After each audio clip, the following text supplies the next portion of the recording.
Salut tout le monde, c'est iPhone THQ, donc on se retrouve comme prévu pour la vidéo résumée de la semaine, donc en ce dimanche. Et non, on n'est pas dimanche, on est lundi. Donc j'ai décidé de changer ce que j'avais dit. Finalement, ça va être les lundis que je vais poster la vidéo, donc dès que vous allez vous réveiller, vous allez avoir une petite vidéo résumée de la semaine.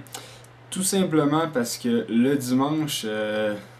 juste faire un petit résumé, dans le fond, mes parents sont séparés, puis j'ai pas tout mon équipement chez mon père, je l'ai seulement chez ma mère, donc pour render les vidéos, dans le fond, éditer les vidéos et tout ça, je peux seulement le faire chez ma mère, donc je retourne chez elle le dimanche soir. Donc je vais éditer tout ça et mettre ça en ligne durant la nuit, puis vous allez avoir ça le lundi matin.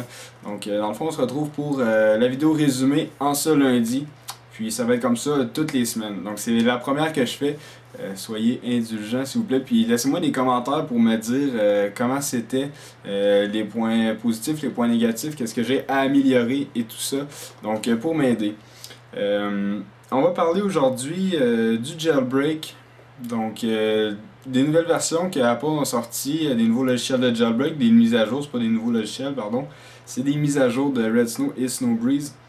Puis on va également parler de Siri un petit peu et de l'application Cydia de la semaine. Donc je vais faire ça également, une application Cydia de la semaine à chaque semaine. Je vais vous parler d'une application que dans le fond j'ai trouvé qui est la meilleure qui est sortie cette semaine. Puis ensuite je vais vous laisser avec un petit mot de la fin. Alors, donc, ça se peut que je regarde ici tout simplement parce que j'ai mis une petite note, donc je me suis préparé un petit peu pour pas avoir l'air un petit peu perdu et pas trop savoir quoi dire. Donc côté logiciel de jailbreak, on a Apple qui a sorti l'iOS, en fond ils ont sorti seulement pour les développeurs, iOS 5.0.1, la bêta 1 et la bêta 2, donc vraiment très rapproché comme sortie. C'est supposé d'améliorer du côté du niveau de la batterie. Dans le fond, il y a plusieurs personnes qui ont remarqué que la batterie baissait énormément plus rapidement sur l'iOS 5.0. Donc Apple est supposé, dans le fond, d'augmenter ce niveau de batterie-là avec la 5.0.1. Comme à toutes les mises à jour, ça va corriger quelques bugs. Donc ça, c'est normal. Puis c'est supposé d'améliorer les performances de Safari. De quel côté, je sais pas, mais c'est supposé d'améliorer ces performances-là. Ensuite, le jailbreak est toujours possible sur certains appareils, donc c'est sur tous les appareils sauf l'iPad 2 et l'iPhone 4S. Donc c'est Red Snow 0.9.9 Beta 8 qui est sorti, qui permet de jailbreaker l'iOS 5.0.1, la Beta 1 et la Beta 2. Donc je vous rappelle, c'est seulement pour les développeurs. Pour le moment, dès que ça va être mis à jour, vous allez le savoir soit sur iPodTeacherPro.com ou dans le résumé de la semaine.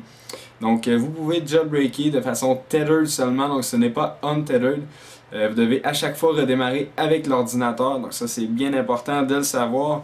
Vous pouvez rester en 4.3.3 si vous voulez être untethered pour le moment. Sinon vous pouvez toujours être tethered si vous fermez jamais votre appareil. Alors on a également Snowbreeze 2.8, la bêta 10 qui est sortie, qui permet de jailbreaker la même chose. Donc là vous allez me dire pourquoi il y a deux logiciels si ça permet de faire la même chose. Donc Red Snow c'est simplement, je le conseille pour les personnes qui n'ont pas besoin de désimlocker, et Snowbreeze pour les personnes qui ont besoin de désimlocker leur iPhone, simplement parce que ça permet de préserver le baseband. Donc lorsque vous faites une mise à jour, préservez le baseband et vous pouvez ainsi désimlocker avec Ultra Snow, pardon, j'ai eu un petit blanc. Alors, du côté de logiciel jailbreak, c'est pas mal ça cette semaine qu'il y a eu. Donc, ça se peut qu'il y a des semaines, il n'y a rien pantoute, donc ils sont un petit peu. Je vais pas être méchant avec eux, mais ils sont un petit peu slow du côté de l'iPhone 4S, donc ça serait le fun d'avoir un jailbreak pour l'iPad 2, l'iPhone 4S, on l'attend tous. Dès que c'est disponible, dans le fond, vous allez avoir des informations via ma chaîne Twitter ou Facebook. Ensuite, je vais parler un petit peu de Siri. Donc, beaucoup de personnes aimeraient ça avoir Siri sur leur iPhone 4, leur iPod Touch 4e génération. C'est dans le fond le but des hackers ou de ceux qui bidouillent leur téléphone. C'est leur but d'implanter ça sur l'iPhone 4 et l'iPod Touch 4e génération. Par contre, ils n'ont pas encore réussi. C'est que dans le fond, faut avoir la possibilité de jailbreaker l'iPhone 4S pour faire ça. Donc, ils ont réussi à implanter l'interface de Siri simplement. Donc, pas la fonctionnalité complète, seulement l'interface. Donc, on peut avoir comme un visionnement de Siri, mais ça fonctionne pas.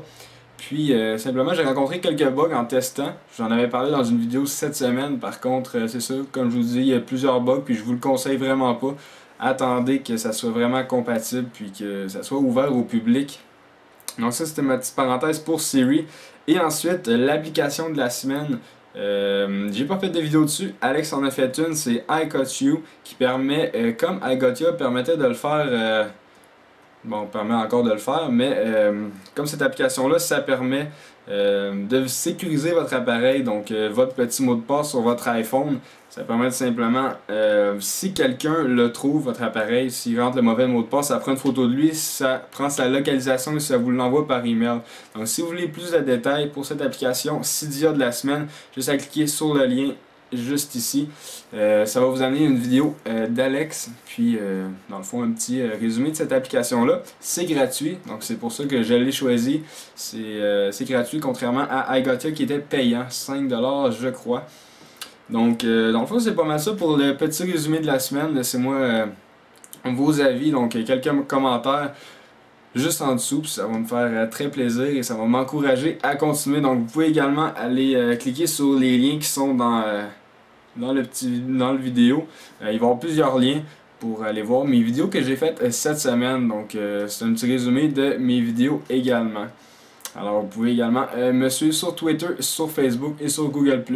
Donc je vous dis à la semaine prochaine. Merci beaucoup, au revoir.